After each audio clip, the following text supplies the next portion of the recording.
ஹே அம்மி சலக்குட்டீஸ், welcome to our channel. வாங்க நம்ம இமேஜினேஷன் வேர்ல்டுக்குள்ளே போகலாம். Just imagine. இன்றைக்கி நம்ம பார்க்க போகிறது ஹயாங் லைனோட mini series one night stand with stranger. வாங்க ஸ்டோரிக்குள்ளே போகலாம். போன பார்ட்டில் நீங்களும் சுகாவும் பேசிகிட்டு இருக்க சுகாவோ, ஏய் நான் உன் மாமா பையன்னு எப்படி உனக்கு தெரிஞ்சு அப்படின்ட்டு கேட்க, ஆஹா இவர் இன்னைக்கு விட மாட்டார் போலையே அப்படின்ட்டு நீங்கள் அது அப்படின்னு திருத்தன்னு முழிச்சிட்ருக்க. சொல்லு அப்படின்னு உங்கள் கையை கொஞ்சம் அழுத்தி பிடிக்க, அதுக்கே நீங்கள் அப்படிங்கிறீங்க. அவனும் ஏய் சாரி வலிக்குதா, சாரிடி தெரியாமல் பிடிச்சி அழுத்திட்டேன் அப்படின்ட்டு அப்படியே அவங்களே பார்க்க, எதுக்கே இவ்வளோ துடிக்கிறான் அப்படிங்கிற மாதிரி இருக்க. சொல்லுடி எப்போலேருந்து அப்படின்னு சொல்லிட்டு அவனும் ஆர்வமாக கேட்க, இப்போ சொல்லலைன்னா விட மாட்டார் போலையே. சரி அப்படின்ட்டு நீங்களோ, அது உங்களை ஃபர்ஸ்ட் டைம் பார்த்தப்போ அப்படிங்க அன்னைக்கு என்ன நடந்ததோ அந்த நிகழ்வுக்கு சார் போக, ஃபர்ஸ்ட் டைம் பார்த்தப்போ அப்படின்னு ஒரு மாதிரி உங்களை பார்த்துட்டு கேட்குறான். நீங்களோ அப்படியே சுகாவை நீங்கள் ஒத்து பார்க்க, அவனும் ஒரு மாதிரி நம்மகிட்ட சிரிப்போட மேலே சொல்லு அப்படிங்கிற மாதிரி சொல்ல, நீங்களோ படுப்பாவி பையன் எந்த நேரத்தில் எதை யோசிக்கிறான் பாரு களவாணி அப்படின்னு சொல்லிட்டு அவனை நீங்கள் திட்டினாலும் உங்களுக்கும் அப்படியே சீக்கெலாம் வந்து அப்படியே ரெட் ஆகுது, உங்களுக்கும் ஷை ஆகுது. ஸோ நீங்கள் அப்படியே அவனையும் பார்த்துட்டு, அது அன்னைக்கு உங்கள் கிஸ் பண்ணல அப்படிங்கிறீங்க. எங்கே கிஸ் பண்ண அப்படின்னு தெரிஞ்சுமே எனக்குன்னே தெரியாத மாதிரி கேட்க, இவர அப்படின்ட்டு நீங்கள் நிமிர்ந்தே பார்க்காம கையை மட்டும் நீட்டி அப்படியே ஒரு ஹார்ட் பக்கத்தில் வச்சு, இங்கே கிஸ் பண்ணும்போது அந்த இடத்துல ஒரு மச்சம் இருந்துச்சு, அதை பார்த்தேன் அப்படிங்கிறீங்க. மச்சமா? அப்படியே ஒன்றும் தெரியாத மாதிரி நடிக்காதீங்க. ஆமாம், அது இப்போயும் கூட அங்கே இருக்குது, அதே மச்சம்தான்.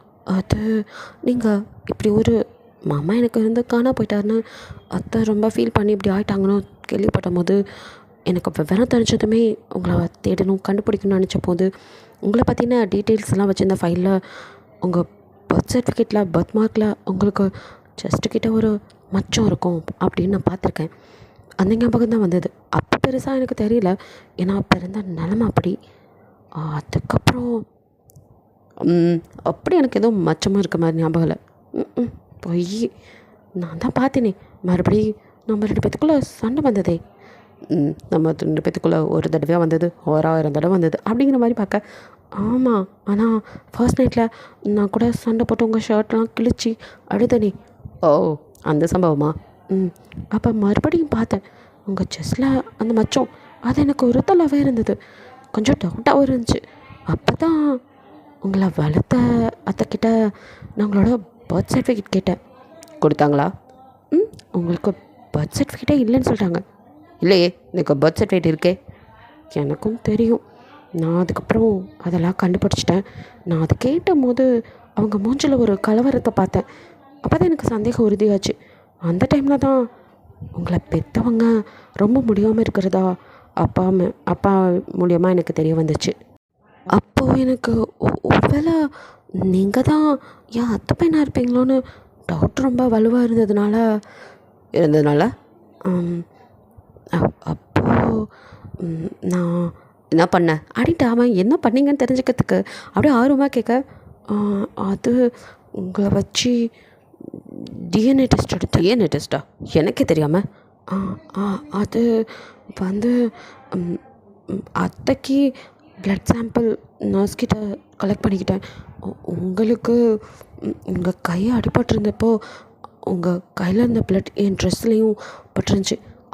அதில் என் ஃப்ரெண்ட் நர்ஸ்கிட்ட சொல்லி நான் அந்த சாம்பிளையும் எடுத்து டெஸ்ட் பண்ணி அப்படின்னு சொல்லிகிட்டு இருக்கும் போதே சுகா மூஞ்சி அப்படியே இருக்குது, ஒரு மாதிரி கோவமாகிற மாதிரி இருக்குது. போச்சுடா மறுபடியும் கோவமா? ஐயோ இப்போ தானே மழை இருக்குன்னு எனக்கு அப்போ கான்ஃபிடெண்ட்டாக தெரியாதனால உங்களை எப்படி உங்ககிட்ட சொல்லி சம்மதிக்க வைக்கிறதுன்னு பயத்தில் தான் உங்களுக்கு தெரியாமல் செஞ்சேன். உங்ககிட்ட மறைக்கணும்ல இல்லை அப்படின்னு நீங்கள் எவ்வளவோ வந்துட்டு அவன்கிட்ட சொல்ல போராடினாலும் அவனும் அப்படியே உங்களை மறைச்சி பார்த்துட்டு பேசாமல் அப்படியே திரும்பி நடக்கிறான். கடவுளே, இப்போ தான் அந்த மனுஷனே கொஞ்சம் என்கிட்ட பேச ஆரம்பித்தார். அது உனக்கு பொறுக்கலையா? நான் நிம்மதியாக இருந்தால் உனக்கு பிடிக்காது, சந்தோஷமாக இருந்தால் போச்சு அவரே கூச்சிட்டு போகிறாரு, இங்கே நின்று என்ன பண்ணுறது அப்படின்னு சோகமாக அப்படியே லைட்டாக கண்ணும் கலங்குது. மெதுவாக அப்படியே இறங்க போன சுகா டக்குன்னு வந்து அப்படியே ஹிப்போட ஹோல்ட் பண்ணி உங்களை என்னடி அப்படியே நான் கோச்சிட்டு போயிடுவேன் நினச்சியா? என் பொண்டாட்டிடி, உனக்கு என்னை பற்றி தெரிஞ்சுக்க எல்லா உரிமையும் இருக்குது. நீ உன் ஃப்ரெண்டுக்கிட்ட பேசிகிட்டு இருந்தேன்னு சொன்னியே டிஎன்ஏ பற்றி, அதை என் காதுலேயே விழுந்துச்சு. நீ யார் சொல்லுவேன்னு பார்த்தேன், ஆனால் நீ இதுக்கு யூஸ் பண்ணியிருப்பேன்னு நினைக்கலடி. இல்லைங்க அது அப்படின்னு நீங்கள் அழுகியோடு பேசுகிற. பொண்டாட்டி, உனக்கு எல்லா உரிமையும் இருக்குடி. என்ன என்கிட்ட சொல்லியிருக்கலாம், அது ஒன்று தான். பட் சொல்கிற நிலமையில 2 பேருமே இல்லைன்னு புரிஞ்சுக்க முடியுது. உன்னோட மனநிலை எனக்கு புரியுது. உனக்கு நான் தேங்க்ஸ் தாண்டி சொல்லணும். ஏன்னா என் அம்மா மரண படுக்கையில் திட்ட அப்படி இருந்திருக்காங்க. அவங்க என்னை பற்றி தெரிஞ்சுக்காமையே செத்து போயிருந்தா அதுக்கு பாவியாளாக நான் மாறியிருப்பேன்டி. நல்ல வேலை என்னை பாவியாக்காமல் காப்பாற்றினதே நீ தாண்டி. என் வாழ்க்கையில் வந்து எனக்கு எவ்வளவோ நல்லது பண்ணியிருக்கேன். நான் ஏன்டி உன்னை வெறுக்க போகிறேன்? சும்மா அப்படி பாவலா பண்ணேன். கோச்சிக்கிட்டு போனாலும் புதுசா எங்கடா படம் மண்டையில் கொட்டி என்னை கூட சேர்த்துக்காம இப்படி தான் அப்படியே அழுதுட்டு திரும்பி போவியாடி அப்படின்னு அவன் கேட்க, அப்படியே நீங்கள் கண்ணை மூடிட்டு அப்படியே கண்ணீர் வர நின்றுட்டு இருந்தவங்க அப்படியே சிரிக்கிறீங்க. நீ சிரிக்கும் போது எவ்வளோ அழகாக இருக்க தெரியுமா? இதெல்லாம் நான் எப்படி மிஸ் பண்ணேன் அப்படின்ட்டு அப்படியே அந்த மனுஷனும் உங்கள் கண்ணீர் அப்படியே ஒரு கண்ணத்தாலேயே தொடச்சி உங்கள் கிட்டே வந்து அப்படியே உங்கள் கன்னத்தில் அப்படியே கிஸ் பண்ண நீங்கள் அப்படியே நிற்கிறீங்க. அப்படியே கொஞ்சம் கொஞ்சமாக இறங்கி அவரோட கிஸ் அதிகமாகிட்டே போகுது. அப்படியே உங்கள் கழுத்தில் அங்கே தாலியை அப்படியே அவரோட நாக்கால் நகர்த்தி விட்டுட்டு அப்படியே அந்த இடத்துல அங்கே மச்சம் இருக்கலாம் அவங்க கழுத்தில், அந்த இடத்துல அப்படியே அப்படின்னு கிஸ் பண்ணுறாரு. நீங்களும் அவ்வளோதான், உங்கள் உடம்பு சூடாக்க ஐயோ உங்களுக்கு அந்த கிஸ் தேவைப்படுது. இருந்தாலும் நிற்கிற இடம் என்ன இதெல்லாம் நினச்சி உங்களுக்கு அவரோட அப்படி இருக்க முடியல. நீங்களும் ஐயோ புதுசாக போதுண்டா விடு அப்படிங்கிற மாதிரி அவரை நகத்தை ட்ரை பண்ணாலும் அந்த மனுஷனும் விடாமல் அப்படியே கிஸ் பண்ணிகிட்டே இருக்க.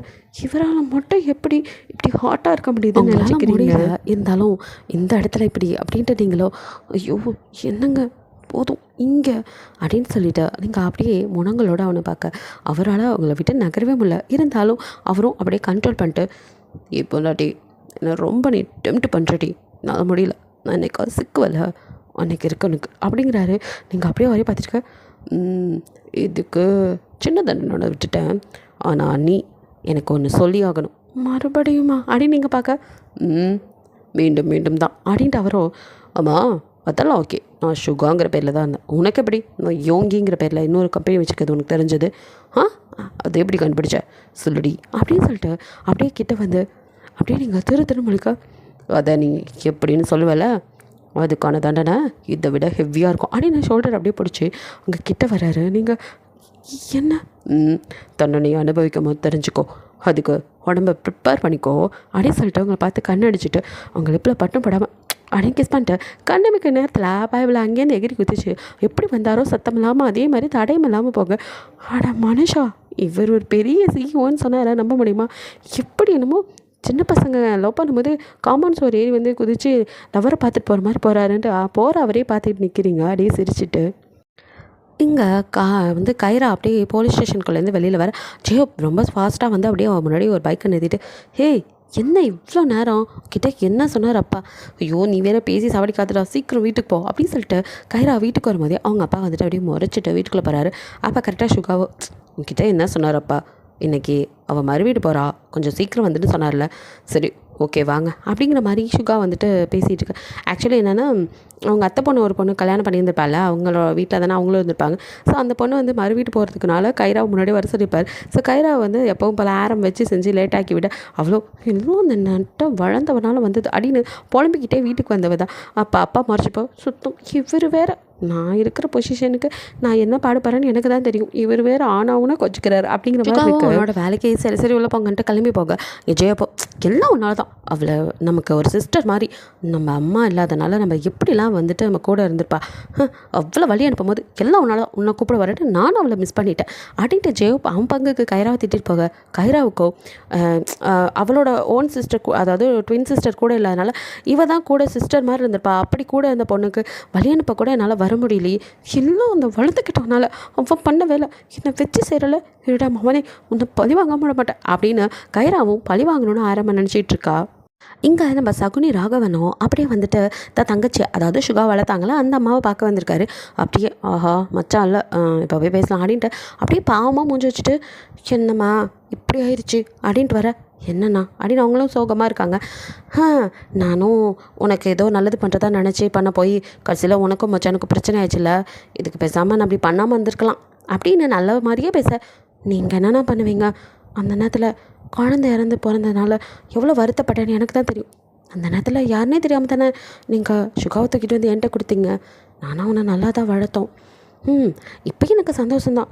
எப்படியா இருந்தாலும் அவனுக்கு பிறந்த வீடுன்னு இருக்குது, அந்த ஆளுங்க கூட அவன் சேர்ந்துட்டான், அது எனக்கு சந்தோஷம் தானா அப்படின்னு சொல்ல அவரோ என்ன இவ எப்படி பேசுகிறா அப்படின்ட்டு இன்னும் அவங்க மனசில் என்ன இருக்குன்னு ஆழம் பார்க்கறதுக்காக என்னமோ போமா நீ ரொம்ப நல்லவ தான், அதனால தான் எல்லாத்தையும் நீ வந்து இப்படி எடுத்துக்கிற.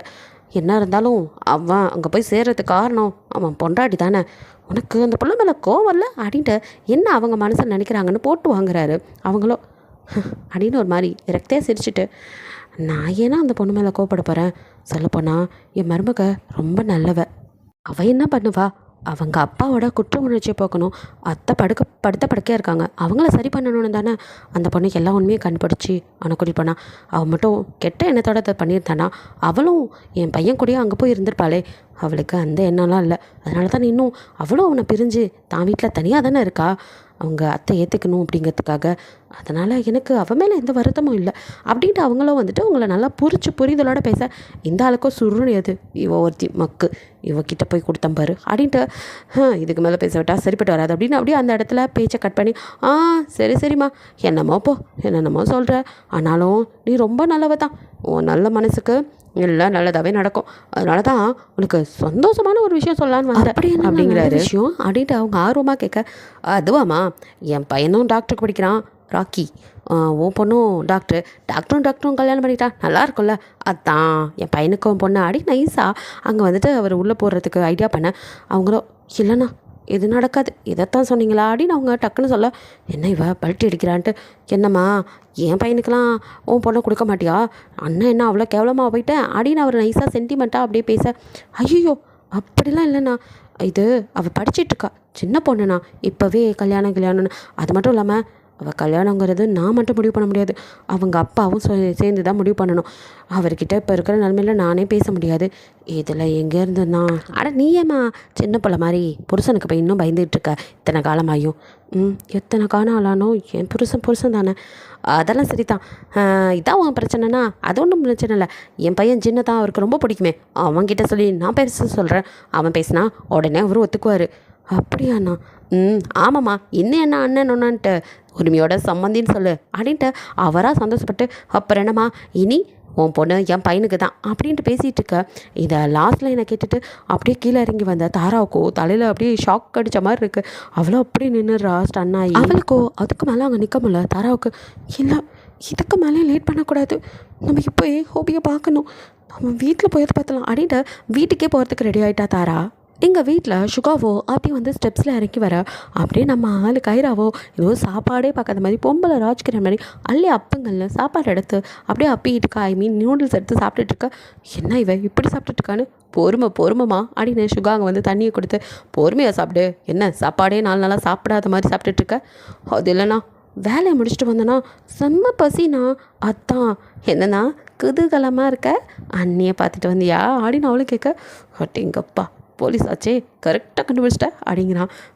பார்த்தாலே தெரியுது ஐ நோண்ணா, ஆரம்பாடு திண்டாட்டம் தான் அப்படின்னு சுகா நினச்சிட்டு, சரி நீ சாப்பிடு நான் போய் அப்பாவை பார்த்துட்டு வரேன் அப்படின்னு சொல்லிட்டு அவன் எழுந்து போகிற அவனையே கைரா சிரிச்சுட்டு, அண்ணா இப்படியே போகிற அப்படின்னு கேட்க, ஏன் இதுக்கு என்ன காலையில் நல்லா தானே இருக்கேன் அப்படின்ட்டு அவனும் தானே பார்த்துக்க, இல்லைண்ணா அது வந்து அப்படின்னு ஒரு மாதிரி பார்க்க, என்ன என் பொண்டாட்டி கிஸ் பண்ணதில் எதுவும் லிப்ஸ்டிக் இல்லையே, என் பொண்டாட்டி அதெல்லாம் யூஸ் பண்ண மாட்டாளே, அவள் நேச்சுரல் பியூட்டி வச்சு அப்படின்னு அவங்கள பற்றி ஒரு நிமிஷம் நினச்சி அடியே இதை ஷையாக, அண்ணா அப்படின்னு மறுபடியும் கைராக்கப்பட, இவ வேறு அப்படின்ட்டு என்ன அப்படி இருக்குது அப்படின்ட்டு அவனும் அவங்க உள்ள மிரரில் அப்படியே வந்து பார்க்க, உங்களோட குங்குமம் தான் கன்னத்தில் கழுத்தில் ஷர்ட்லன்னு ஒட்டியிருக்கு, ஐயோ இதை மறந்துட்டேனே. அதான் இவன் வந்ததுல நம்மளை குருன்னு பார்த்துட்டு இருந்தாளா? விஷம் ஒரு வார்த்தை சொன்னாளா? ஐயோ இப்படி ஆயிடுச்சு, தங்கச்சி முன்னாடி அசிங்கப்பட்டவன் அப்படின்ட்டு. சரி இதெல்லாம் வீரன் வாழ்க்கையில் சகஜம் அப்படின்னு சுகாவோ அப்படியே வந்துட்டு அதெல்லாம் அப்படியே கிளியர் பண்ணிவிட்டு சரி வாழு, சாப்பிட்ற வேலையை பாரு. சரிண்ணா, ரொமான்ஸ் பண்ணும்போது இதெல்லாம் கொஞ்சம் பார்த்துக்கங்க அப்படிங்க. முட்டி வாங்க போகிற நீ அப்படின்னு சொல்லிட்டு சுகாவோ மேலே சிரிச்சுட்டு ஓட அவனை பார்த்து கைராவும் சிரிச்சுட்டு நம்ம பிரதர் எப்படி அப்படிங்கிற மாதிரி கேட்க, பிரதரா என்னடா இவ்வளோ இதாக கேட்குற? நம்ம பிரதர் செம்மக்கேதே தெரியுமா? எப்படி சொல்கிற? அது பண்ணுக்க பார்த்து இந்த மாப்பிள்ளை சரியானவன் இல்லை, அவன் சரியில்லைன்னு சொல்லிட்டு ஆரம் கல்யாணத்தை நிறுத்தினான். அப்போ நான் கூட இந்த பையன் எதுக்குடா இதை பண்ணுறான்னு பார்த்தா அப்போ 2 பொண்ணுங்க வந்து அவன் வாழ்க்கையை இது பண்ணிட்டான் அப்படின்னு சொல்லிட்டு கேஸ் கொடுத்தாங்க. ஆனால் ஆரமால் கூட அவனை பிடிச்சி உள்ளே தான் போட முடிஞ்சிச்சு, எல்லா பக்கத்துலேருந்து ப்ரெஷர். ஆனால் அப்போ நம்ம அண்ணன் தான் கெத்தாக வந்து ஒரு அட்வொகேட்டோட வந்து அவனை வெளியவே வர முடியாமல் உள்ள தள்ளி அவன் என்ன தான் ப்ரெஷர் கொடுத்தாலும் அந்த ஆரமை அஃபெக்ட் பண்ணாமல் பார்த்துக்கிட்டார். அது மட்டுமா, அவளுக்கு இப்போ புதுசாக வேற ஒரு பையனை பார்த்து கல்யாணம் பண்ணி வச்சதும் இல்லாமல் அவளுக்கு ஒரு பிரான்ச் அவரோட ஹோட்டலில் எழுதி கொடுத்துருக்காரு. செம்ம கெத்தில் நம்ம அண்ணன் அப்படின்னு ஜேப் சொல்ல, இப்படி பேசிக்கிட்டே 2 பேரும் வந்துட்டு ஸ்டேஷனுக்கு விடுறதுக்கு தான் ஹாபி வந்துட்டு கூட்டிகிட்டு வந்துட்டு இருக்கான் கைராவை. அப்போ அப்படியே கைராவோட பார்வையும் தாரா பக்கம் போகுது. தாரா அங்கே நின்றுட்டு இருக்கிறத பார்த்துட்டு, ஹே அது தாரா தானே அப்படின்னு சொல்லிட்டு ஜேப் கேட்க, தாராவா எப்படி இவளுக்கு தெரியும் அப்படின்னு ஜேவுக்கு கொஞ்சம் எதை அப்படின்னு, ஆமாடா நம்ம அண்ணா ஒரு வீட்டில் கூட வளர்ந்தானே அந்த வீட்டு பொண்ணு, அவள் அண்ணாவுக்கு தங்கச்சினா நமக்கும் தங்கச்சி தானே அப்படிங்க. சட்டுன்னு அப்படியே ஜேவுக்கோ டக்குன்னு அப்படியே வண்டி நிறுத்த, ஏண்டா பாவி ஒழுங்காக வண்டி ஓட்ட மாட்டா அப்படின்னு கைரா போட்டு அடிக்க, அது என்ன சொன்ன அப்படின்ட்டு மறுபடியும் ஜேப் கேட்குறான். அவனால் நம்பவே முடியல. நீ என்ன சொன்ன? சுக்கான்னு சொல்லிட்டு நம்ம அண்ணனை வளர்த்தாங்கல்ல அந்த வீட்டு பொண்ணு, அவள் பேர் தாரா, அவள் தான் நம்ம அண்ணாவோட தங்கச்சி, நமக்கும் தங்கச்சி. பேர் என்ன சொன்ன? செவிடாடா நீ, இத்தனை வாட்டி சொல்கிறது தாரா அப்படிங்க. தாராவா அப்படின்ட்டு ஜெயப்கோ அவ்வளோதான், காதல் உள்ள நொறுங்கி போச்சு. இதுக்கு மேலே என்னால் முடியாது, நீயே ஸ்டேஷன் போ, நான் போகிறேன் அப்படின்ட்டு அப்படியே சட்டுன்னு வண்டியை விட்டுட்டு அவன் பாட்டுக்க இறங்கி ஜெயப் நடக்க, டேய் படுப்பாவி என்னோட பாதியில் விட்டுட்டு போகிற? கைராவோ காற்று முச்சு கத்திருக்கா. ஜெயப் அந்த இடத்த விட்டே அசையலா அப்படியே நின்றுட்டு இருந்தவனும், ப்ளீஸ் எனக்கு தலை ரொம்ப வலிக்குது, நீயே ஸ்டேஷன் போயிடுறேன் அப்படின்னு சொல்லிட்டு கெஞ்சுற மாதிரி கேட்க, சரி உண்மையிலேயே உடம்புக்கு இது சரியில்லையோ, வெயில் ஓவராக இருக்குல்ல, சரி நீ அலைஞ்சிட்ருக்காம வீட்டில் போய் ரெஸ்ட் எடு அப்படின்னு சொல்லிட்டு கைராவே வந்துட்டு வண்டி எடுத்துகிட்டு கிளம்பிடுறா. பட் ஜோப் அந்த இடத்த விட்டு அசைவே இல்லை. அவனுக்கு அவ்வளோதான், அப்படியே எல்லாமே ஸ்தம்பிச்சு போன மாதிரி இருக்குது. அப்படியே நின்றுட்டுருக்க பின்னாடியில் அப்படியே வந்து தாரா கிராஸ் பண்ணுறவரோ இப்போ தான் கவனிக்கிறா, அங்கே ஜோப் நடு ரோட்டில் நிற்கிற மாதிரி இருக்குது. இது அவர் தானே அப்படின்ட்டு அடுத்த நிமிஷம் அவள் யோசிக்கவே இல்லை. வண்டியை அப்படியே டக்குன்னு அங்கேயே விட்டுட்டு குடுன்னு ரோடை கிராஸ் பண்ணி வந்து அப்படியே பின்னாடியிலேருந்து ஜோப்பை இறுக்கி ஹக் பண்ணிக்கிறா. அவளுக்கோ அவள் பிரச்சனைக்கெல்லாம் தீர்வு வந்த மாதிரி இப்போ தான் அவனை கண்ணில் பார்த்ததும் குடுன்னு ஓடி வந்து தாயை தேடின செய் மாதிரி வந்து அப்படியே ஜோப்பை ஹக் பண்ணிட்டு ஜெஹோப் அப்படிங்கிறா. ஜெஹோப் அந்த ஒரு வார்த்தை, அந்த கூப்பிட்டது ஜெஹோப்க்கு அப்படியே இதயத்தில் ஏதோ வந்து தாக்குன மாதிரி அப்படியே சட்டுன்னு கணை திறந்து பார்க்குற ஜெஹோப்க்கு அவர் காதல் கொண்ட மனமோ, டே அப்போல்லாம் வந்து இத்தனை நாளில் இல்லாமல் இப்போ தான்டா உன்னை ஹக் பண்ணுறா, திரும்ப ஹக் பண்ணு அப்படின்னு பிராண்டனாலும். பட் நான் இப்போது இவளுக்கு என்ன முறை, என் அண்ணன்னா நானும் அண்ணன் தானே, அண்ணனுக்கு தெரிஞ்சு என்ன நினைப்பான் அப்படின்னு ஜெயோப்க்கு ஒரு மாதிரி இருக்கா. அவரால் என்ன முடிவு எடுக்கிறதுன்னு தெரில, ஒரு சுச்சுவேஷனில் இருக்கனால. ஸோ டக்குன்னு அவரோ அதை இப்போதைக்கு தள்ளி வைக்கலாம் அப்படின்ட்டு டக்குன்னு தாராவோட கையை அப்படியே நகர்த்தி, அது தாரா எனக்கு ஒரு இம்பார்ட்டன்ட் ஒர்க் இருக்குது, அப்புறம் வந்து பார்க்குறேன் அப்படின்னு சொல்லிட்டு நீ வீட்டுக்கு போ அப்படின்னு அங்கே நிற்காம ஜோப் நகர. தாராவுக்கோ எப்போவுமே தாரு பேபி அந்த மாதிரிலாம் கூப்பிட்டு தானே பழக்கம். So first time full name சொல்லவே ஒரு மாதிரி இருக்குது. என்ன இவர் அப்படின்ட்டு அதையும் தாண்டி நான் என்ன மாதிரி நிலைமையில் இருக்கேன், இவன் என்னன்னா என்கிட்ட பேசாமல் போகிறானே அப்படின்ட்டு போகிறவனே பார்த்துட்டு இருக்க. அவளோட ஃபீலிங்ஸ் வானத்துக்கு புரிஞ்சதே என்னமோ அப்படியே திடீர்னு வெயில் அடிச்சிட்டு இருந்தது, அப்படியே மாறுது கிளைமேட்டு. ஸோ இடியும் மின்னலுமா அப்படியே மழை பெய்ய ஆரம்பிக்குது சடன்னு. அந்த மழையை கூட பொருட்படுத்தாமல் அத்தனை பேர் நம்மளை பார்க்குறாங்களே, அதெல்லாம் தாராவோட மைண்ட்லேயே இல்லை. இங்கே எப்படி கட்டி பிடிச்சாலோ அதே மாதிரி இப்போ ஜெஹோப்பை விடக்கூடாதுன்னு, இதை விட்டால் மறுபடியும் அவனை பார்க்க முடியாதுங்கிற பயம் அவளுக்கு. ஸோ அவளோட நிலைமையை சொல்லி ஆகணும். திரும்ப குடுன்னு ஓடி போய் ஜெஹோப் அப்படின்னு அழுதுட்டு அப்படியே கையை பிடிக்க. ஜெஹோப்புக்கு அவளை பார்க்க முடியல, எனக்கு அதுக்கு மேலே வேதனையாக இருக்குது. அவ்வளோ ஐ லவ் யூ ப்ளீஸ் என்னை விட்டு போகாத அப்படின்னு கெஞ்சுறா. பார்க்கவே பாவமாக இருக்குது. இவ்வளோ நல்லா ஜேஹப்பும் சரி தாராவும் லவ்வெல்லாம் சொல்லிக்கிட்டதில்ல. 2 பேரும் ஒன்றா தான் சுற்றிக்கிட்டு இருந்திருப்பாங்க. லவ் அப்படின்னா அவங்க இன்னும் அந்த கட்டத்துக்கே போகலை. அப்படி இருக்கும்போது ஜேஹப் வந்து தான் லவ் சொல்கிறதுக்கு முன்னாடி அவள் ஓடி வந்து நம்மள்ட்ட லவ் சொல்கிறானா, எந்த அளவுக்கு நம்மளை லவ் பண்ணுவா, எவ்வளோ நம்மளை நம்பியிருப்பா, நம்மளே ஒரு ப்ளே பாய், ஆனால் இவக்கிட்ட மட்டும் தானே மண்டிக்கிட்டு கிடந்தோம் அப்படின்ட்டு தன்னோட மனசு வந்து அடித்து சொல்ல, இதுக்கு மேலே எந்த பிரச்சனை இருந்தாலும் பார்த்துக்கலாம் அப்படின்ட்டு ஒரு முடிவுக்கு வராரு. ஸோ டக்குன்னு திரும்பி அவளை அப்படியே அந்த இடத்துலையே ஹக் பண்ணிவிட்டு, ஏய் நான் உன்னை விட்டு எங்கே போக போகிறேன், இங்கே தானே இருக்கேன், ஐ லவ் யூ டூ அப்படின்னு ஃபோர்ஹெட்டில் கிஸ் பண்ண அவள் கண்ணீரும் அந்த மலையோடு கலந்து போகுது. தாரா அழுகியோட, ப்ளீஸ் என்னை விட்டு போயிடாதீங்க, I love you so much. இந்த கொஞ்ச நாள் நீங்கள் இல்லாமல் இருந்தப்போ உங்கள் மேலே நான் எவ்வளோ லவ் வச்சுருக்கேன்னு புரிஞ்சுக்கிட்டேன். நீங்கள் இல்லாமல் என்னால் இருக்க முடியாது ஹோபி, ப்ளீஸ் அப்படின்ட்டு அவள் கெஞ்சுற மாதிரி கேட்க, ஹே லூஸு, நான் எங்கடி போனேன், படிப்பு அதனால தானே, இல்லாட்டி உன்னை விட்டு போகிற ஆளா நான், இங்கே பாரு, நான் என்றைக்குமே உன்னை தான் லவ் பண்ணுறேன், உன்னை தான் கல்யாணம் பண்ணிக்குவேன். ஆனால் ஒன்று, நம்ம லவ் செய்யணுன்னா சில பல தடைகளை தாண்டணும், அப்படி நிறைய பிரச்சனைகள்லாம் வரும், அதெல்லாம் நீ என் கூட சேர்ந்து ஃபேஸ் பண்ண ரெடியாக இருக்கியா அப்படின்னு. ஏன்னா அவருக்கு ஒரு டவுட், நாளை பின்ன அவள் உண்மை தெரிஞ்சதுக்கப்புறம் அவளுக்குமே அது வரலாம்ல, அண்ணன் தங்கச்சி லவ் பண்ணுறவங்க மாதிரி. அதனால் ஒரு வேளை அவள் பிரிஞ்சு போயிட்டா. ஸோ ஆக்சுவலி இதில் என்னென்னா வளர்ப்பு தாய் பிள்ளை தான் அவங்க, அதனால் அவ்வளோ ஒன்றும் இல்லை. இருந்தாலும் என்ன நினைப்பாங்களோங்கிற மாதிரி ஒரு நெருடல் ஜேஹப்க்கு. ஸோ அது அவளுக்கும் வரக்கூடாதுங்கிறதுக்காக தான் அவர் கிளியர் பண்ணிக்கிறாரு. அவ்வளோ எதுவாக இருந்தாலும் சரி, வாழ்வோ சாவோ உங்களோட மட்டும்தான், ப்ளீஸ் ஹோபி அப்படின்னு சொல்லிட்டு கைப்பிடிக்க, விட மாட்டேன்டி, இப்போ பிடிச்ச கை எப்போ விட மாட்டேன் அப்படின்னு சொல்லிட்டு, சரி மழையாக இருக்குது வா போகலாம் வீட்டுக்கு அப்படின்னு அவளோட பைக்லேயே அப்படியே ஒரு 2 பேர் கிளம்புறாங்க.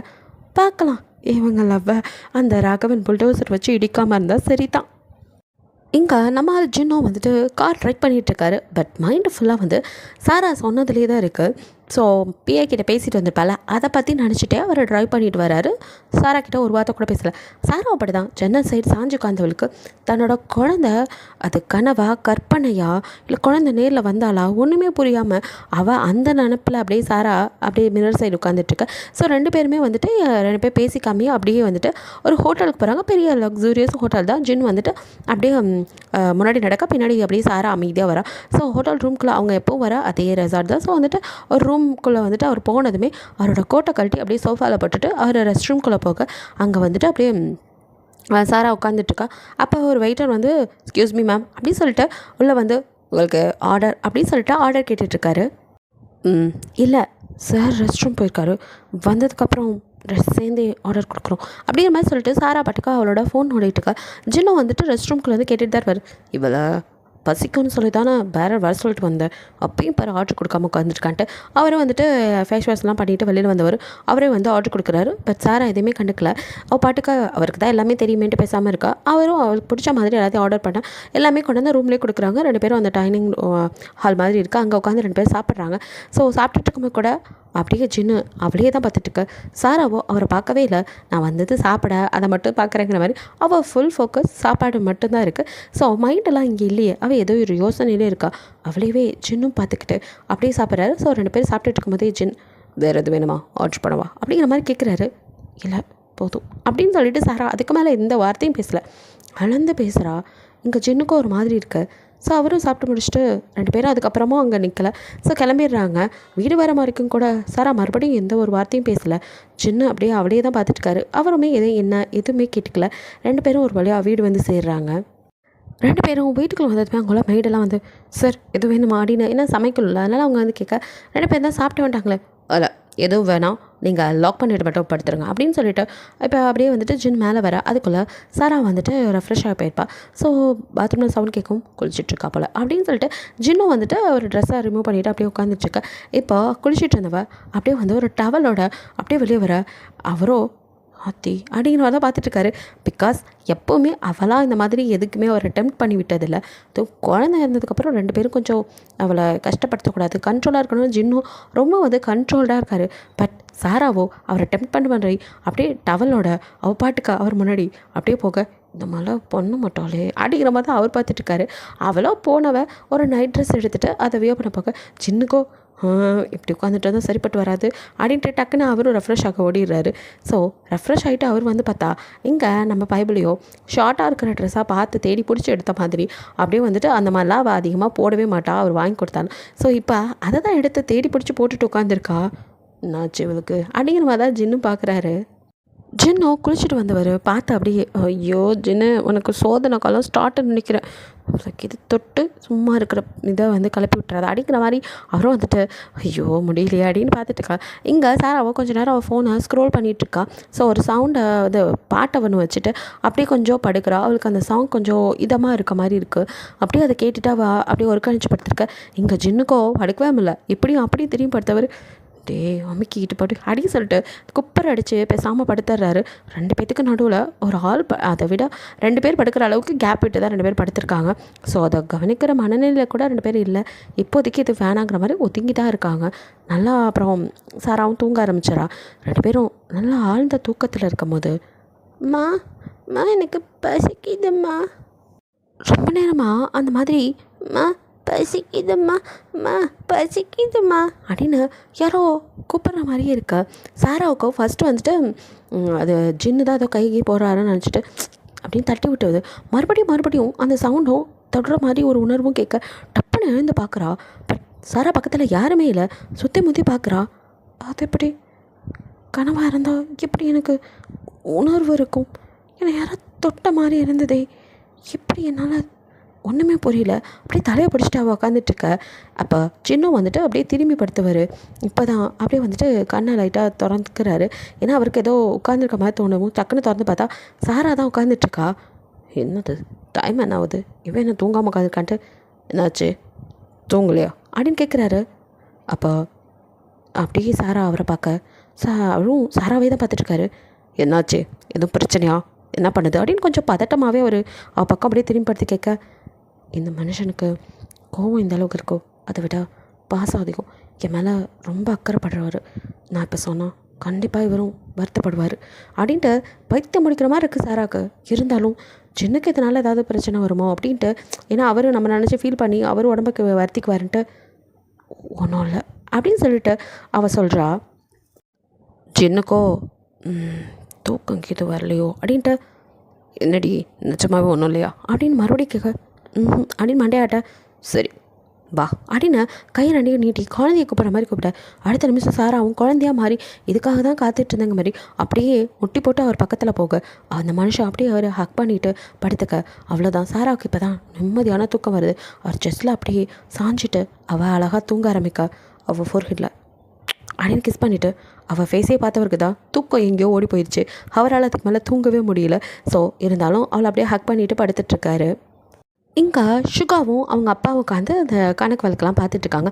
அவருக்கும் வந்துட்டு ரொம்ப நாளாக ஒரு வருத்தம் இருந்திருக்கும், நம்மளோட தொழில் யாருடா நமக்கு அப்புறம் பார்க்க போகிறா அப்படின்னு பிஸ்னஸ்லாம் எடுத்து செய்ய யாரும் இல்லையேன்னு ஒரு என்னதான் ஹோம் மினிஸ்டர் இருந்தால் அவருக்குன்னு பிஸ்னஸ்லாம் இருந்திருக்கும். ஸோ அதை வந்துட்டு யார் பார்க்க போகிறா அப்படின்ட்டு ஜேஎப் கிட்ட கேட்கும்போது அவர் நான் டாக்டருக்கு தான் படிப்பேன் அப்படின்னு சொல்லிட்டு போயிருப்பார். ஆனால் கைரா வந்து ஸ்ட்ராங்கான பொண்ணு, பிஸ்னஸ் எடுத்து நடத்த கரெக்டாக இருக்குன்னு கேட்கும்போது கைராவோ இல்லைப்பா எனக்கு போலீஸ் ஆகணும் தான் ஆசை அப்படின்னு சொல்லிட்டு அவரோட எதிர்ப்பை சம்பாதிச்சுக்கிட்டு தான் போலீஸே ஆயிருப்பா. அவருக்கும் அதில் ஒரு மன வருத்தம், நம்மளோட தொழிலை பார்த்துக்கலையே அப்படின்ட்டு. அதனால் கைராவோட அவ்வளோவா பேச மாட்டார். அதனால தான் முறைச்சிக்கிட்டே தெரியுது. கைராவுக்கும் அதுக்கேற்ற மாதிரி ஆரம் வேறு வேலை வச்சு அவளை சரியாக அவங்க அப்பா கூப்பிட்ற நேரம் போக விடாமல் பண்ணுறதுனாலே அவளுக்கு செம்ம கடுப்பாகும். ஸோ இப்படி இருக்க இப்போ தான் சுகா வரும். அவருக்கு கொஞ்சம் நிம்மதியாக இருக்குது. எப்படியோ என் பையன் கிடச்சிட்டான், அவன்கிட்ட ஒப்படைச்சலான்னு கொடுக்க. சுகாவுக்கு தான் அதெல்லாம் வந்துட்டு டக்குன்னு எப்படி தலையிடுறது, என்ன தான் அப்பாவாக இருந்தாலும் இத்தனை வருஷம் இல்லாமல் டக்குன்னு உள்ளவரை பிடிக்காமல், இல்லைப்பா நான் எல்லாத்தையும் பார்த்துட்டு அவங்கக்கிட்ட கணக்கு வழக்கெல்லாம் ஒப்படைக்கிறேன், மற்றபடி அது உங்கள் பேர்லேயே இருக்கட்டும் அப்படிங்கிற மாதிரி அவன் வந்துட்டு சுகா எல்லாத்தையும் பார்த்துக்கிறாரே தவிர பெருசாக ஒன்றும் இது பண்ணிக்கிறது இல்லை. அதில் சொத்து பங்கு அந்த மாதிரிலாம் போகல. எல்லாத்தையும் பார்த்து நடத்திட்டு இருக்கான். அவனோடதையும் பார்த்துக்கிறான், இதையும் பார்த்துக்கிறான். இதனாலேயே உங்களை கூட அவனால் வந்து சரியாக பார்க்க முடியல. 2 days ஆயிடுச்சு. பட் சுகாவுக்கோ எப்பயாவது மேடம் என்ன மிஸ் பண்ணுறாங்களா இல்லை தேடி வராங்களான்னு பார்க்கலாம், எப்படியாவது நீங்கள் தேடி வர மாட்டிங்களா அப்படிங்கிறது அவரும் கொஞ்சம் கேப் விட்டுருக்காரு, பார்க்கலாம். இங்கே நம்மளால் ஜேஹப்போ அங்கே அப்படியே தாரா கைப்பிடிச்சு வா போகலாம் அப்படின்னு சொல்லிட்டு கூட்டிகிட்டு வர்றது என்னமோ வீட்டுக்கு தான். வர வழியில் அப்படியே இவ்வளோ நேரம் அவளுக்கு இருந்த கஷ்டம் சோகம் எல்லாத்தையும் மறந்து தாராவுக்கும் இப்போ தான் நிம்மதியாக இருக்குது. ஜேஹப்போட கைக்கு வந்ததுக்கப்புறம் தான் அவளே வந்துட்டு ஒரு நிம்மதியே உணர்றா. அவளுக்கும் வந்து அப்படியே இவ்வளோ நேரம் இருந்து அந்த வீடியோ காட்டி அவன் மிரட்டிட்டு இருக்கிறது ராக்கி அதெல்லாம் மறந்து போச்சு. இப்போது ஜேஹப் மட்டும்தான் மைண்டில் இருக்கார். ஸோ அப்படியே அவரோட தலையில் காற்றுல அசைஞ்சாடுற அவரை முடியை பிடிச்சி விளையாண்டுக்கிட்டு வந்துட்டுருக்கா. அதை மிரர் வழியாக அப்படியே பார்த்த ஜேஹப்கோ இவ வேறு நேரங்காலம் தெரியாமல் விளையாண்டுட்டு வராளே, குழந்தை பிள்ளை மாதிரி இருக்கா, எப்படி தாங்க போகிறாளோ அப்படின்னு சொல்லிட்டு அதே நிமிஷம் அவரால் ரசிக்காமே இருக்க முடியல. அவள் விளையாடுற விளையாட்டுத்தனத்தை அப்படியே ரசிக்கிறாரு. ஒரு வழியாக வீடு வந்துருச்சு. அவரும் ஸ்டடிடா சிவப்பு ஸ்டடி, இப்போ நீ பேசுகிறதெல்லாம் இருக்குது அப்படிங்கிற மாதிரி வா அப்படின்னு தாரா கையை பிடிக்க, இது யார் வீடு, எங்கே எதுக்கு வந்திருக்கோம் அப்படிங்கிற மாதிரி அவ்வளோ குறுன்னு அப்படியே பார்த்துட்டு வர. அப்படியே கையை பிடிச்சி கூட்டிகிட்டு வந்துட்டு வீட்டுக்குள்ளே வர.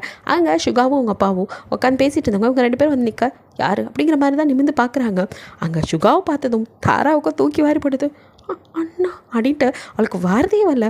கையை அப்படியே ஜோப்பிட்டு அந்த உருவிக்கிறதுக்கு அவள் பார்க்க ஜோப்போ அவளை விடாமல் உடம்பு பொடியாக பிடிச்சி வச்சிருக்காரு. கையை எடுத்து பார்த்த தாராவோ விடுறமா தலைங்கவும் தலை குனிஞ்சு நின்றுக்க சுகாவை என்ன நடக்குது அப்படிங்கிற மாதிரி பார்த்துட்டு இருக்க. ஜோப்போ அப்படியே கையை பிடிச்சி தாராவை அவங்க அப்பா முன்னாடி கொண்டு வந்து, அப்பா அப்படிங்க என்ன அப்படிங்கிற அவர் பார்க்குறாரு. அப்பா, நான் முன்னாடி உங்ககிட்ட சொல்லியிருந்தேன்ல நான் ஒரு பொண்ணை லவ் பண்ணுறேன்னு. அந்த பொண்ணு வேறு யாரும் இல்லை, அது இவ தான் அப்படின்னு டக்குன்னு போட்டு உடைக்க. எதே அப்படிங்கிறவர் அவர் பார்க்குறாரு. புரியுதுப்பா நீங்கள் எதுக்கு இப்படி பார்க்குறீங்கன்னு. இந்த பொண்ணு வேறு யாரும் இல்லை, நம்ம அண்ணனை வளர்த்தாங்களே அவங்களோட பொண்ணு, அதனால தான் பார்த்தேன் அப்படிங்கிறாரப்பா. அப்பா நீங்கள் அப்படின்னு சொல்ல அவர் எதோ சொல்ல வர. அப்பா நான் பேசி முடிச்சிட்றேன் அப்படின்ட்டு சுகாவோ விட்டா ஜெயோப்போ எங்கே விட்டால் பேசவே முடியாதோன்ட்டு டக்குன்னு அப்பா நான் இதில் ரொம்ப உயிருக்கு லவ் பண்ணுறேன். அண்ணங்கிறது இப்போ தானே தெரியும், ஆனால் அதுக்கு முன்னாடி நாங்கள் 4-5 வருஷமாக லவ் பண்ணிகிட்ருக்கோம். சொல்லப்போனால் நான் டாக்டர் ஆகணும், டாக்டர் படிக்கணும்னு சொன்னதே இவளுக்காக தான், நான் டாக்டருக்கு படிக்கிறதே இவளுக்காக தான். அப்படி எங்களோட லவ் இருக்கும்போது இடையில அண்ணன், அதுவும் இல்லாமல் அவங்க வளர்த்தவங்க தானே, கூட பிறந்த அண்ணன் இல்லையே. அப்படி இருக்கும்போது அண்ணனுக்கு தங்கச்சினா எனக்கும் தங்கச்சி அப்படி இப்படிலாம் சொல்லிடாதீங்கப்பா. தயவுசெய்து நீங்கள் என் லவ்வை அக்செப்ட் பண்ணிக்கணும், எங்களை சேர்த்து வைக்கணும். நீங்கள் சொன்னீங்கன்னு தான் நான் வெளிநாட்டை கூட போய் படிக்கிறதுக்கு ஓகேலாம் சொன்னேன். எல்லாமே இவளுக்காக தான். டாக்டர் ஆகிட்டு இவ்வளோ கல்யாணம் பண்ணிக்கணும்னு மட்டும்தான் அப்படின்ட்டு கடைன்னு எங்கே கேப் விட்டா ஏதாவது சொல்லிடுவாங்கன்னு படன்னு ஜோ பேச இங்கே அப்படியா தாராகுதா என்ன பேசுகிறான் அப்படிங்கிறாரு. பேன் முடிச்சுட்டு பேசிட்டியா, நீ பேசி முடிச்சிட்டியா, நான் பேசலாமா அப்படின்னு அப்பா ஆரம்பிக்க. ஜோப்க்கும் இங்கே உதறுது. இருந்தாலும் இல்லை இவ தான் எனக்கு அப்படின்னு தைரியமாக பேசுங்க, என்ன சொல்கிறீங்க அப்படிங்கிற மாதிரி பார்க்க சுகாவோ பா கொஞ்சம் அமைதியாக இருங்க அப்படின்ட்டு சுகாவோட பார்வையோ ஜியோப்போ தாராவும் பிடிச்சிருக்க கையில் தான் இருக்க. ஸோ அவர் அப்படியே குருன்னு பார்க்க. அப்போ கூட ஜியோப்போ பயந்தெல்லாம் கையை விடலை. என்ன நீ பார்த்தா நான் கை எடுத்தணுமாங்கிற மாதிரி ஜோப் இன்னும் இறுக்கி அப்படியே பிடிச்சிட்டு என்ன ஆனாலும் சரி விட மாட்டேன் அப்படின்னு பார்த்துட்டு இருக்க.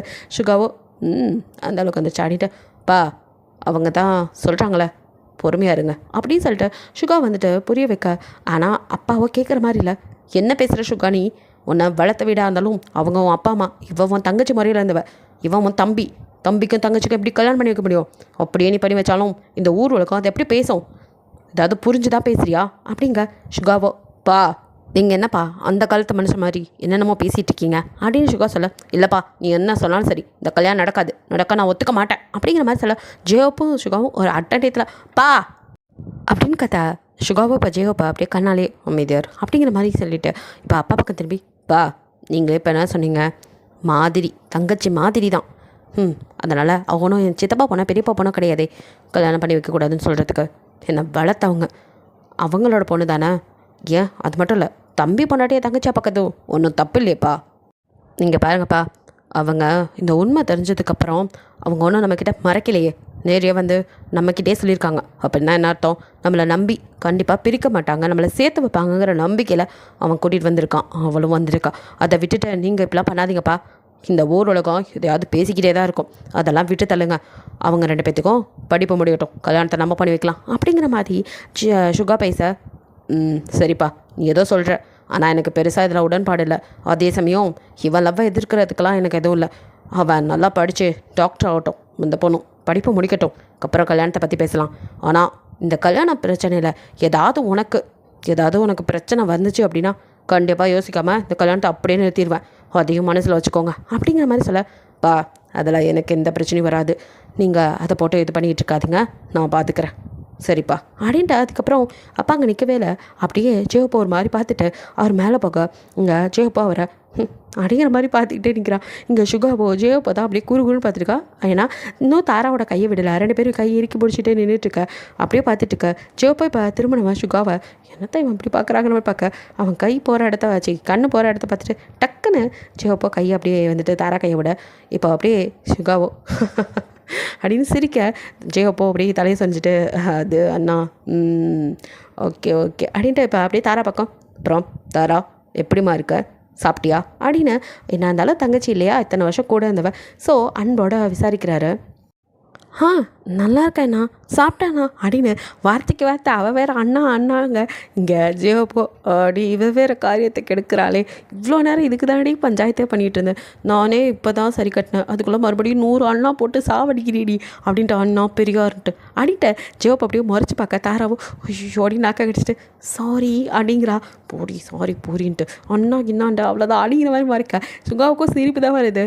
ஸோ சுகாவோ ஜியோப் நீ நாளைக்கு ஃபாரின் போகணும்ல படிப்பை கண்டினியூ பண்ணணும்ல இன்னும் இங்கே நின்றுட்டுருக்க போ அப்படிங்கிற மாதிரி வரட்ட அது நீ சொல்லிட்டு போனது கவனிக்கலையா அப்பா என்ன சொன்னார் நீ டாக்டர் ஆகணும்ப்பா உன் படிப்பை முடிச்சு டாக்டர் ஆகு அதுக்குள்ளே இவளோட ஸ்டடீஸும் முடியட்டும் அதுக்கப்புறம் தான் கல்யாணம்லாம் சரியா அப்படிங்கிற மாதிரி இல்லைண்ணா அது இல்லை நான் அதுக்கு நிற்கலை வேற அப்படின்னு சுகா பார்க்க அது அண்ணா இவ்வளோ யாரோ கொஞ்சம் தப்பாக ஃபோட்டோ எடுத்து வீடியோஸ் அது மாதிரிலாம் அனுப்பி மிரட்டுறாங்களாம் அதான் அப்படின்னு ஜெயப் அப்படியே சுகா கிட்டே சொல்ல சுகாவோ அடுத்த நிமிஷம் தாராவோ அப்படியே யார் அப்படிங்கிற மாதிரி பார்க்குறான். தாராவோ கொஞ்சம் கூட யோசிக்கல ஜெயப் கிட்டே கூட வந்தது வீடியோ ஃபோட்டோ அது கொஞ்சம் தப்பாக இருக்குது அந்த மாதிரி மட்டும்தான் சொல்லி பார்த்தாலே காமிச்சிருக்க மாட்டா. ஆனால் ஃபோட்டோ காமிச்சிருப்பா வீடியோ காமிச்சிருக்க மாட்டா. ஆனால் அண்ணன் இத்தனை வருஷமாக கூட இருந்தவன் அந்த ஒரு இதில் தன்னோட வீடியோ கிளிப்பிங் வெளியில் போய் அசிங்கப்படுறதை விட அண்ணன் தானே அவன் எனக்கு எதுவும் தப்பாக செஞ்சிட மாட்டான் அப்படிங்கிற ஒரு நம்பிக்கையில் அப்படியே வந்துட்டு எடுத்துக்காட்ட சுகாவுக்கு அதே தான் தங்கச்சி அதை தாண்டி எதுவுமே இல்லை சின்ன வயசுலேருந்து அவளை பார்த்துருக்கான் அவனுக்கு தெரியாதா. ஸோ அதை பார்க்குறான் பார்த்ததுமே அவனுக்கு தெரியுது அது கிராஃபிக்ஸ் அப்படின்னு. ஸோ அந்த வீடியோவை கொஞ்சம் தூரம் பார்த்துட்டு டக்குன்னு கட் பண்ணிவிட்டு இது பார்த்தாலே தெரியுது கிராஃபிக்ஸ் அப்படின்னு. ஆமாண்ணா நான் அந்த மாதிரிலாம் ஓகேடா அப்படின்ட்டு அது மட்டும் இல்லைண்ணா இன்னொன்று அப்படின்னு சொல்லிட்டு ஒரு ஃபோட்டோவை காட்டுறான். அது ஜெயப்போ அப்படியே பார்க்க குறுன்னு ஜெயப்போ அப்படியே முழிக்க சுகாவோ இதெல்லாம் உண்மையா அப்படிங்கிறாரு. ஆக்சுவலி இந்த ஃபோட்டோவில் என்ன இருக்குன்னா ஒரு கிளாஸ் ரூமில் வந்துட்டு யாரும் இல்லாத கிளாஸ் ரூமு அது வந்துட்டு தாரா வந்து அப்படியே டெஸ்கில் படுத்திருக்கும் போது அப்படியே வந்து ஜெயப் அவளுக்கு கிஸ் பண்ணுற மாதிரி லிப் டு லிப். ஸோ அந்த மாதிரி ஃபோட்டோ அது.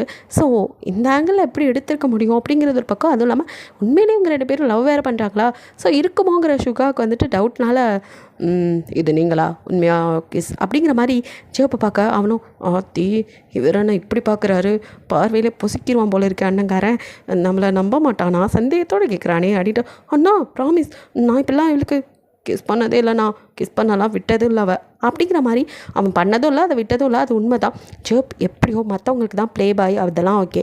ஆனால் தாரா கிட்ட அவன் அவ்வளோவா நெருங்கினது கிடையாது. அவள் இன்னசென்ட்னு தெரிஞ்சனால தான் அவகிட்ட வந்து பெருசாக வந்து அவன் இது படிக்க மாட்டான். ஆனால் லவ் உண்மை அதனால தான் வந்துட்டு அவன் இந்த இடத்துல கிடைக்கிறான். ஸோ தாராவோ டக்குன்னு ஐயோ அண்ணா அதெல்லாம் உண்மை இல்லை அவர் அந்த மாதிரிலாம் கிடையாது ரொம்ப ஜென்டில்மேன் தான் அப்படின்னு சொல்லிட்டு அவள் சொல்ல எங்கள் ஜெயப்பு தான் குற்ற உணர்ச்சியாக இருக்குது.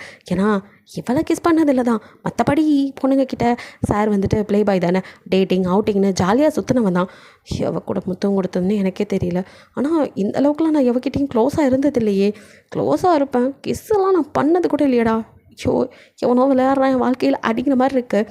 இதை சொன்னதை கேட்டதும் சுகாவோ அப்படின்னு யோசிக்கிறான்.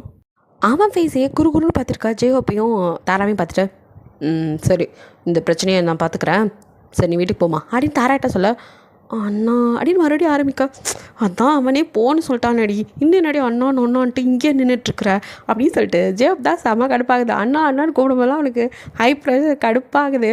அதனால் ஸோ அவன் கத்திக்கிட்டு இருக்க இங்கே மனசுக்குள்ளே கத்திக்கிட்டு இருக்கான். ஸோ ஜெயப் சுகாவோ என்ன அப்படிங்கிற மாதிரி பார்க்க இல்லைண்ணா அது என்ன இன்னொருத்தருக்கு கட்டி கொடுக்கறத பற்றி வீட்டில் அம்மா பேசிகிட்டு இருந்தாங்க.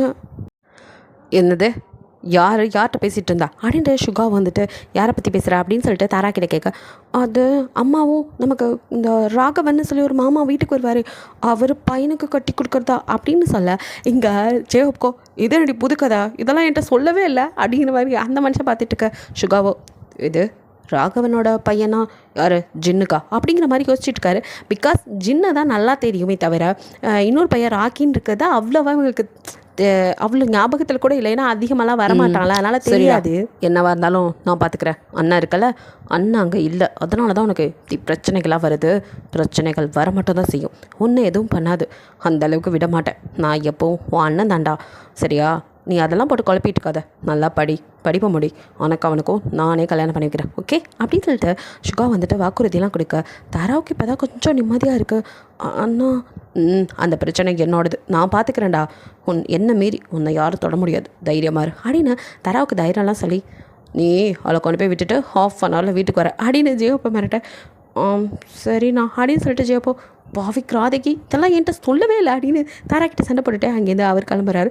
ஸோ அவங்க 2 பேரும் அப்படியே கிளம்ப இங்கே சுகாவோ அடுத்த நிமிஷம் யாருக்கோ கால் பண்ணி நான் ஒரு நம்பர் தரேன், அந்த நம்பர் யார் என்னங்கிறத உடனே எனக்கு ட்ரேஸ் பண்ணி சொல்லுங்கள் அப்படின்னு சொல்லிவிட்டு அவர் வந்துட்டு வீடியோ வந்திருக்கலாம் அந்த நம்பர் வந்துட்டு கொடுத்து அது யார் என்னன்னு கேட்க. ஸோ கொஞ்ச நேரத்தில் வந்துட்டு அவர் சொன்ன கேட்க சொல்ல இடத்துலேருந்து கால் வருது. ஸோ அவரோ ஹலோ அப்படின்னு ஆர்வத்தோட கேட்க அது நீங்கள் சொன்ன நம்பரை ட்ரேஸ் பண்ணிட்டோம் சார் அப்படிங்கிறாங்க. யாரோடது என்ன அப்படிங்கிற மாதிரி சுகா கேட்க அது ஜின்னுங்கிற பேரில் இருக்குது சார் அப்படின்னு சொல்கிறாங்க. இவருக்கும் இங்கே அவ்வளோதான் ஃப்ரீஸ் ஆகிறாரு. எது ஜின்னா அப்படின்ட்டு இந்த பார்ட் முடியுது. நெக்ஸ்ட் பார்ட்டில் என்ன நடக்குன்னு பார்க்கலாம். பிடிச்சிருந்தால் லைக் பண்ணுங்கள், ஷேர் பண்ணுங்கள், மறக்காமல் சப்ஸ்கிரைப் பண்ணுங்கள், அப்படியே கொஞ்சம் கமெண்ட்டும் பண்ணிடுங்க. பாய், தேங்க்யூ ஃபார் வாட்சிங்.